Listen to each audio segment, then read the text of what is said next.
Olá, meu querido, olá, minha querida, seja muito bem-vindo para mais um estudo bíblico aqui da Milk Pomerode. Quero te convidar a se inscrever nesse canal, se você já não é inscrito, aproveita para conhecer um pouco do conteúdo que a gente tem trazido aqui. E se você já é inscrito, compartilha com teus amigos, compartilha com tua família, que sem dúvida a palavra do Senhor pode ser bênção para eles. Mas vamos lá.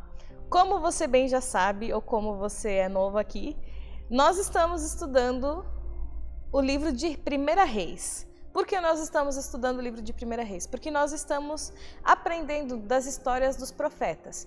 E em especial do profeta Elias, que é quem nós vamos ver hoje. E proximamente, nos próximos estudos, nós vamos estudar a respeito do profeta Eliseu.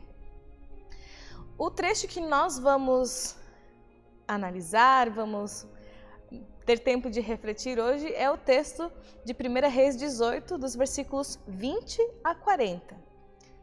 1 Reis 18, versículos 20 a 40. São alguns quantos versículos e nós não vamos ler eles aqui, mas eu gostaria de te convidar para fazer a leitura dele na sua casa, e talvez você faça uma pausa no vídeo, lê primeiro o texto, porque é muito importante para que a história, para aquilo que a gente vai compartilhar aqui, faça sentido para você. O que acontece ali? Um pequeno resumo. Aqui no capítulo 18, acontecem muitas coisas com o profeta Elias. E no terceiro ano da seca, durante o reinado de Acabe, acontece que Elias é convocado por Deus a confrontar um outro grupo de profetas. Por quê? Elias ele é confrontado e ele é convidado a estar lá no Monte Carmelo, diante de outros profetas. Parece esquisito. Como assim, Jéssica? Naquele tempo, os profetas, eles não falavam apenas no nome do Deus vivo, do Deus verdadeiro, do nosso Deus. Mas os profetas, eles também falavam a respeito de outros deuses. E nesse contexto especificamente, a respeito do Deus Baal. Quem é Baal? Baal é o Deus da fertilidade, da abundância, da muita produção.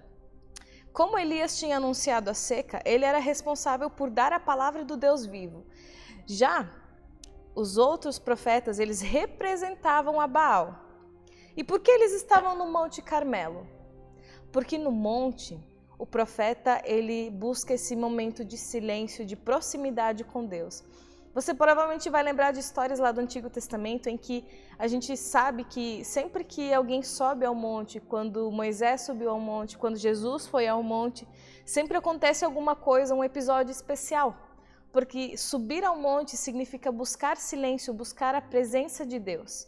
E isso também era assim para os profetas de Baal. E algo que é muito interessante a gente saber aqui é que nesse tempo, os profetas de Baal, eles eram sustentados, eles eram mantidos por ninguém mais, ninguém menos que a esposa do rei Acabe, a nossa querida Jezabel. A Jezabel, ela era quem mais propiciava que o povo adorasse a deuses pagãos. Ela foi quem eliminou o templo do Senhor, ela foi aquela que colocou deuses pagãos dentro do reino de Israel, dentro do povo de Deus. Assim, se o rei e sua esposa adoram a um deus pagão, é muito fácil, é muito propício que o povo por completo queira isso e busque isso. Ainda mais sendo Baal um deus da fertilidade, que naquele tempo, muita colheita, muita chuva, muita abundância, necessariamente significa muita riqueza. Pois é dessa forma que as compras e as vendas elas acontecem, porque ainda é no formato de troca, né? Então, ter muita produção significa ter muita riqueza, ter muito poder. Então, aparentemente, era Baal que concedia poder a Acabe, e não Deus, e não o Deus vivo, mas sim Baal. Então, os profetas de Baal, quando eles percebem que a seca ela não termina, quando eles percebem que a situação está ficando complicada, eles vão ao monte e lá eles fazem um show. Eles gritam, eles clamam, eles fazem sacrifício, eles fazem tudo aquilo que eles imaginam que é possível para que Baal atenda ao pedido do povo. E o que o povo pedia? Já levavam em torno de 3 anos de seca. Isso significa que o povo necessitava urgentemente de chuva. Não era nem uma questão de querer ou não querer, mas sim de necessidade, pois as pessoas morriam. Você consegue imaginar a situação de uma cidade depois de 3 anos sem chuva? Na nossa mentalidade isso não é nem possível, pelo contrário, a gente sofre quase com a questão contrária, de excesso de chuva. Então, quando nós olhamos para esse contexto, nós precisamos lembrar do porquê o povo necessita tanto e porquê o povo está se dobrando diante de Baal. Porque eles estão se juntando aos profetas e clamando a Baal. E algo que se torna evidente aqui é o quanto o povo de Israel está em cima do muro. Porque Israel, a princípio, sabe quem é o seu Deus. Israel conhece as histórias a respeito da libertação, a respeito de tantas coisas que Deus, o Deus vivo, já fez por eles. No entanto, diante da circunstância, diante da dificuldade, Israel virou um Maria vai com as outras. Porque algumas pessoas começaram a adorar e a buscar a Baal, porque Baal era o deus da fertilidade. Israel se vende e decide adorar a Baal pensando que ali vai ter mais vantagens. Israel se vende para o Deus que eles consideram que vai dar mais aquilo que eles querem. E assim Israel se coloca em cima do muro, sem pensar e sem perceber que em cima do muro já é fora, pois o muro não pertence a Deus, o muro já é de Baal, o muro já é de qualquer outro deus pagão, e isso é algo muito sério. Você já pensou em quanta coisa tem por trás disso? Em quanta coisa tem por trás dessa situação de estar em cima de muro, de ainda ser parte do povo de Deus, mas cultuar a um deus pagão porque eu quero, porque eu preciso? O que acontece aqui, logo adiante a gente vai ver que o povo se surpreende, porque nesse episódio eles veem a grandeza, o poder do Deus vivo. Quando a gente olha para o povo de Israel, quando a gente olha para a história, a gente fica, poxa vida, como é que essas pessoas não se deram conta de que elas estavam fazendo errado? Como elas não percebem que elas estão adorando ao Deus errado? E eu fico me perguntando, por que nós repetimos a mesma história se a gente conhece isso? Pois é, quantas vezes eu e você, a gente coloca a nossa fé em qualquer coisa menos em Deus? Quantas vezes eu e você colocamos a nossa fé na ciência antes de nosso Deus? Quantas vezes nós colocamos a nossa fé em pessoas, achando que uma pessoa vai ter uma oração mais forte, vai ter um poder maior, ou que aquela pessoa faz bem só por causa da sua boa energia? Gente, isso não tem cabimento. Nós conhecemos a história e às vezes nós parecemos mais ignorantes do que o povo de Israel. Porque nós sabemos quem é o Deus vivo. Eu e você sabemos a respeito de tantas histórias, sabemos a respeito do que acontece muitos anos depois na história do povo de Deus.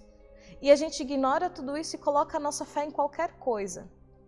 Com certeza você já ouviu alguém falando, ou até você já disse aqui, uma frase muito comum e muito típica de vamos deixar nas mãos de Deus.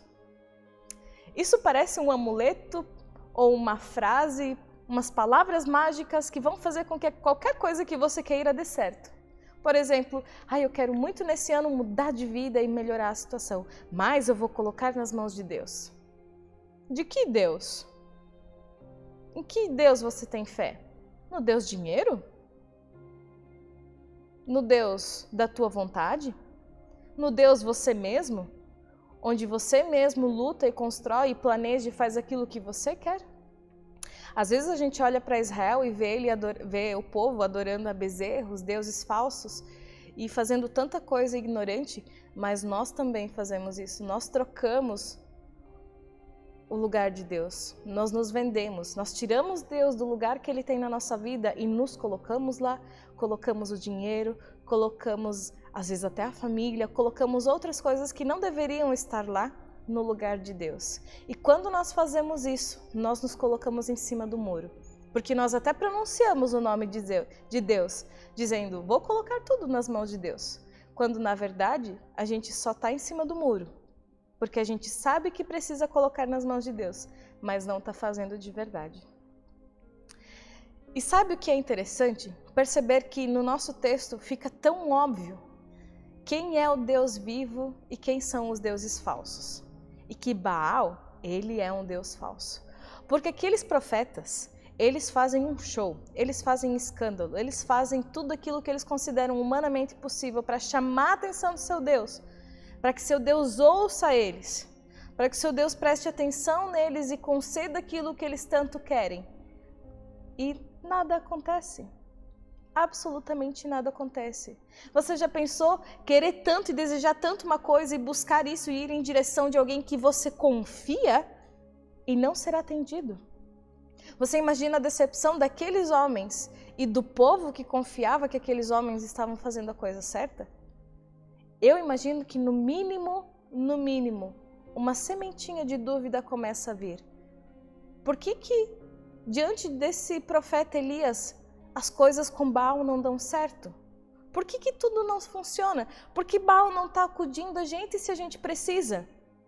Se essa história acontecesse nos dias de hoje, eu imagino que ela aconteceria assim. Nós queremos tanto uma coisa, nós queremos tanto chuva e o nosso dinheiro não é capaz de comprar chuva. Nós estamos 3 anos sem chuva e a gente não sabe onde mais colocar o nosso monte de dinheiro e esse dinheiro não faz com que caia uma gota de água do céu. Porque hoje o Deus dinheiro é um dos deuses mais potentes que nós conhecemos. Quando, na verdade, a gente só está depositando a nossa fé e a nossa confiança no Deus errado.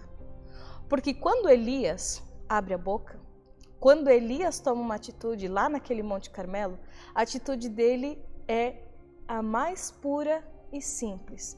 Ele não exige de Deus, ele não cobra de Deus, ele não grita com Deus, mas ele tem uma oração simples e singela, que ele nem sequer termina direito as palavras dele. E Deus demonstra do seu poder. Deus demonstra que ele é o Deus vivo, que o povo precisa voltar a olhar para ele e confiar nele. O povo poderia ter se livrado dessa seca muito tempo antes. Eles estão passando por seca há 3 anos, pelo simples fato de que eles estão colocando a sua fé no lugar errado. Se o povo tivesse entendido que se eles tivessem adorado, se prostrado e clamado ao Deus vivo e não a um Deus falso, eles teriam passado por muito menos tempo de seca.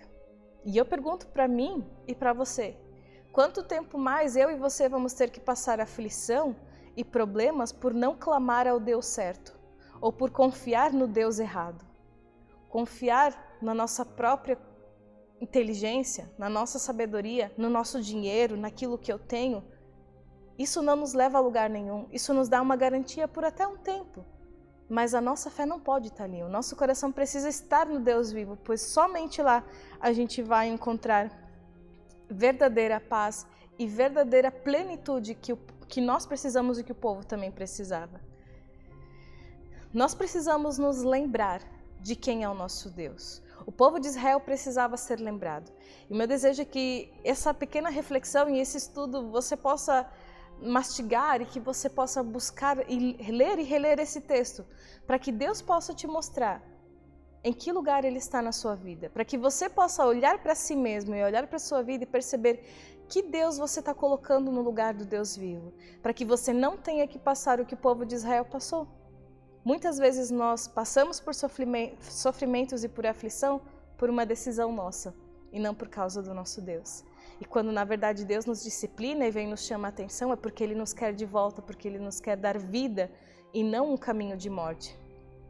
Eu espero que esse estudo tenha sido uma bênção para vocês. Se você gosta de estudar a palavra e gosta de participar do momento onde a gente pode comentar e conversar a respeito do texto bíblico, não perca nossos estudos bíblicos aqui na MEUC, no centro de Pomerode, toda sexta-feira às 20 horas. Você será muito bem-vindo.